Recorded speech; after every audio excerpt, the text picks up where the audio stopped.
So finally next video নিয়ে চলে এসেছি। তো এখন আমরা বেলুন ফোলাচ্ছিলাম, আর এই দেখো কতগুলো বেলুন ফোলানো হয়ে গেছে। তো চলো কমপ্লিট করা যাক। আর এই দেখো মোটামুটি সব বেলুনই ফোলানো কমপ্লিট।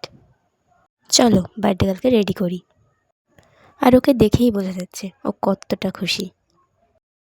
তো এইবার সবাই ওকে একে একে আশীর্বাদ করে নিচ্ছিল। এটা ছিল ওর ঠাম্মা, দেখো কেমন মুখ বাড়িয়ে আছে। তো ঠাম্মা এখন ওকে ধান দুর্বোধে আশীর্বাদ করলো। তারপর দিচ্ছিল চন্দনের ফোঁটা, তারপর একটু প্রদীপের তাপ দিচ্ছিল, আর তারপর একটু পায়েস খাইয়ে দিচ্ছিল। আর ওর ঠাম্মাকে একটা টেডি গিফট করেছিল। এইবার আশীর্বাদ করছিল আমার জেঠিমা, মানে ওর দিদা। তো জেঠিমাও একে একে ওকে সমস্ত কিছু দিয়ে আশীর্বাদ করে নিচ্ছিল।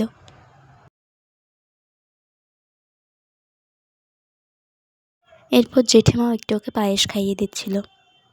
আর ও দেখো কেমন একা একাই জলের গ্লাসটা নিয়ে জল খাচ্ছে। তো জেঠিমা ওকে একটা রূপোর বালা গিফট করেছিল, আর একটা ড্রেসও দিয়েছিল।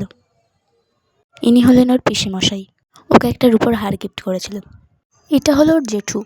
এইবার ওকে আশীর্বাদ করছিলেন মামা, মানে আমার ভাই। তারপর আমিও চলে গেলাম ওকে আশীর্বাদ করতে। প্রথমে আমি ওকে চন্দনের ফোঁটা দিলাম, তারপর প্রদীপের তাপ দিলাম, তারপর ওকে একটু পায়েস খাইয়ে দিচ্ছিলাম, এই যে। আর আমিও ওকে একটা ড্রেসই দিয়েছিলাম।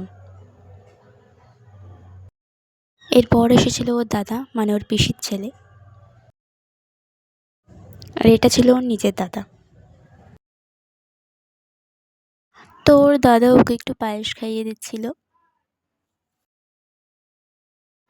এরপর এনেছিলেন ওর পিসিমণি,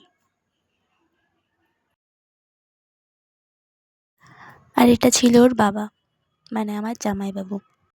জামাইবাবু একে একে সব কিছু করে নিচ্ছিল। তারপর ওর বাবা ওকে একটু পায়েস খাইয়ে দিচ্ছিল। আর এই চকলেটটা দেখছো, ওটা কিন্তু দাদা দিয়েছে, মানে ওর মাসির ছেলে। আর এটা ছিল ওর মা, মানে আমার দিদি। তো এরপর কী হয়েছিল সেটা তোমাদের দেখাবো নেক্সট ভিডিওতে। তো ওয়েট করো আমার নেক্সট ভিডিওর জন্য, আর অবশ্যই আমার চ্যানেলটাকে সাবস্ক্রাইব করে রেখো।